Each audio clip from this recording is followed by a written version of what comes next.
E aí, galera do nono ano, tudo bem com vocês? Vamos dar continuidade à nossa aula e hoje veremos assuntos bem interessantes, tá certo? A Semana de Arte Moderna, que ocorreu no ano de 1922 em São Paulo, é considerado um marco importante para a história do Brasil. Sabe por quê? Porque é bem ali que se inicia o processo de ruptura com a cultura parnasiana, com a arte parnasiana, que era uma cultura, uma arte totalmente da elite, uma cultura dominante, uma arte dominante. Pronto, em 1922 vai ocorrer essa ruptura com a Semana de Arte Moderna. Por quê? Como eu falei anteriormente, existia apenas uma única forma de fazer a arte, que era a arte parnasiana, no parnasianismo. Está presente aí em vários textos antigos, em textos oficiais, no próprio hino nacional, que é aquele hino que tem um hino que tem várias palavras difíceis de entender, várias palavras que não estão assim no dia a dia no nosso vocabulário. Então essa era a arte parnasiana. Com a Semana de Arte Moderna, outras expressões artísticas oriundas da Europa irão fazer parte aí também da arte do Brasil. A Semana de Arte Moderna ela vai ser muito criticada porque ela vai quebrar exatamente, ela vai bater de frente com a cultura, com a elite, né, as oligarquias, e novas expressões como o cubismo, o dadaísmo, o expressionismo, entre outros, vão fazer parte aí desse movimento importante para a história do Brasil. Aí temos vários artistas, o Oswald de Andrade, a Anita Malfatti, entre outros, que eu vou deixar um link aí no vídeo aí para vocês se aprofundar um pouco o conhecimento de vocês sobre a Semana de Arte Moderna, que foi um marco importante para a história do Brasil. Agora vamos falar um pouco do tenentismo.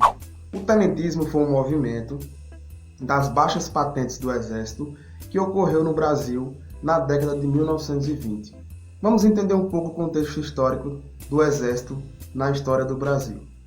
Bom, desde a proclamação de 1889, o Exército sempre esteve envolvido nos assuntos políticos e na política do Brasil. Em 1910, houve uma ruptura na política do café com leite. Minas não apoia São Paulo não apoia Minas. Minas fez uma frente junto com o Exército e o Rio Grande do Sul e colocaram para concorrer à presidência o Hermes da Fonseca, que era o marechal do Exército. E o Hermes da Fonseca enfrentou o Rui Barbosa, acabou vencendo a eleição e foi uma tentativa frágil do Exército voltar ao poder mais uma vez na política do Brasil. Mas em 1922 houve outra tentativa do Exército entrar na política mais uma vez. 1922 era ano de eleição. Surge aí a chapa da Reação Republicana, que era formada por Bahia, Pernambuco, Rio Grande do Sul e o Rio de Janeiro, e também o nosso querido e amado Exército. Nessa chapa vinha como concorrente à presidência o Nilo Peçanha. Na outra chapa, dos mineiros e dos paulistas, representando a política do café com leite, estava lá o Arthur Bernardes. Está formada a eleição, quem vai vencer? Exatamente, é os mineiros e os paulistas. A outra chapa, a Reação Republicana, não satisfeita com a derrota, forjou uma carta. E esse episódio ficou conhecido como a Carta Falsa. Eles forjaram uma carta onde dizia que o novo presidente estava destratando o Exército Brasileiro. Aí o Exército Brasileiro começou a se organizar, começaram a surgir vários movimentos na capital do Brasil, que na época era o Rio de Janeiro. Pronto. Mas essa carta não deu muito certo, não deu muito apoio do Exército no total, e alguns rebeldes resolveram protestar, se manifestar lá em Copacabana, e esse episódio ficou conhecido como os 18 do Forte. Eles tomam o Forte de Copacabana e faz a ameaça a bombardear a capital caso o Arthur Bernardes tomasse posse da presidência do Brasil. Eles lutaram contra a posse do Arthur Bernardes. Esse movimento, eu vou deixar o link aqui na descrição para vocês aprofundarem mais um pouco o conhecimento de vocês. Deixar um vídeo falando um pouco sobre os 18 do Forte de Copacabana. E o movimento tenentista não para por aqui, viu? Em 1924, ocorreu também em São Paulo e no Rio Grande do Sul tentativas exatamente dessa classe dos tenentes e de outras patentes baixas do Exército para tomar o poder. Em São Paulo, em 1924, ocorreu a chamada Revolução Paulista de 1924, que é quando os tenentes e as baixas patentes do Exército conseguem tomar o poder de São Paulo, expulsam o prefeito da época e conseguem tomar o poder. Ficam no poder entre o dia 5 a 27 de julho e depois, com a repressão, né, as forças oficiais não iam deixar os tenentes fazer isso e nada ia acontecer, né? O exército vai com tudo para cima dessa galera, vai ter uma guerra lá em São Paulo e eles vão ser expulsos para o interior. O nome dessa coluna, o líder dessa coluna, o líder dessa revolta era o Miguel Costa. O nome dos tenentes ficaram conhecidos como a coluna Miguel Costa. Essa coluna ela parte da capital São Paulo para o interior e lá depois vocês vão entender um pouquinho o que vai acontecer. O processo de revolta do Rio Grande do Sul é parecido com o processo de São Paulo. A galera vão se reunir contra o governo local, vão pegar nas armas sob as lideranças de Luiz Carlos Prestes e Mário Fagundes. E essa galera vai se reunir, vai fazer uma guerra também no Rio Grande do Sul. Também as forças oficiais vão espremer essa revolta e essa revolta vai se unir com os revoltosos de São Paulo. Olha aí, os revoltosos do Rio Grande do Sul vão se unir com os revoltosos de São Paulo. Lembrando que o líder de São Paulo era o Miguel Costa e os líderes do Rio Grande do Sul eram o Luiz Carlos Prestes e o Mário Fagundes. Essa coluna, essa união vai virar uma coluna com cerca de 1.000 a 1.500 homens todos armados, pessoal, todos armados.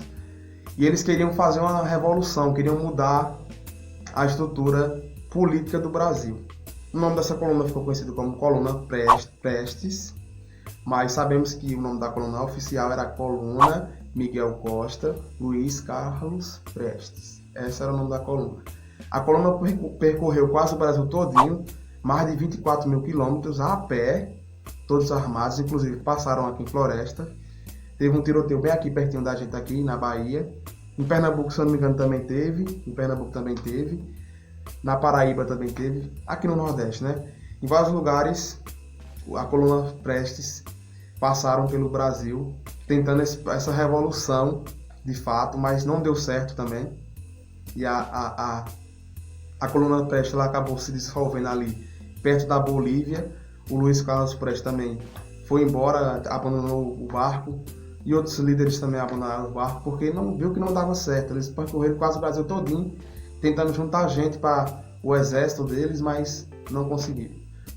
O movimento tenentista tem uma importância que não podemos esquecer. Porque o movimento tenentista ele vai influenciar, de alguma maneira, a esquerda brasileira, por exemplo. Entenda. Não estou falando que o movimento tenentista era um movimento de esquerda. Eu estou falando que como os tenentes foram os primeiros a pegarem nas armas e enfrentar as oligarquias, isso encorajou a esquerda brasileira que até naquele momento ali estava caladinha. O Partido Comunista Brasileiro ele vai surgir em 1922. Tudo a ver, né? As coisas vão surgindo quase tudo no mesmo ano. Em 1922 aconteceu as revoltas lá no Rio de Janeiro, por 18 do Forte. Aconteceu a Semana da Arte Moderna em São Paulo. Vi aí como foi um ano de mudanças e transformações, o ano de 1922. E surge o PCB, Partido Comunista Brasileiro, representando os trabalhadores, a esquerda brasileira.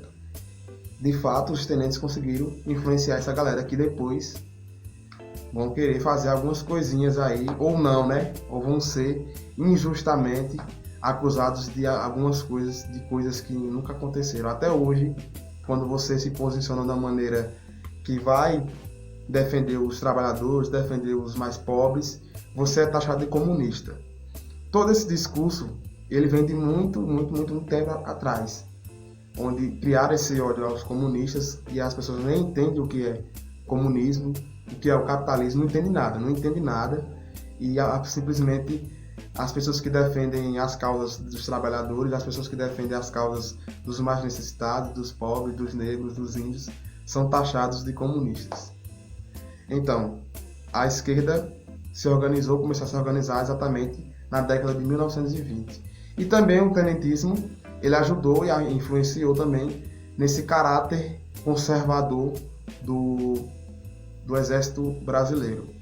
Esse caráter conservador militar, né? Esse negócio da pátria. Foram os tenentes. Os tenentes eram os patriotas de verdade.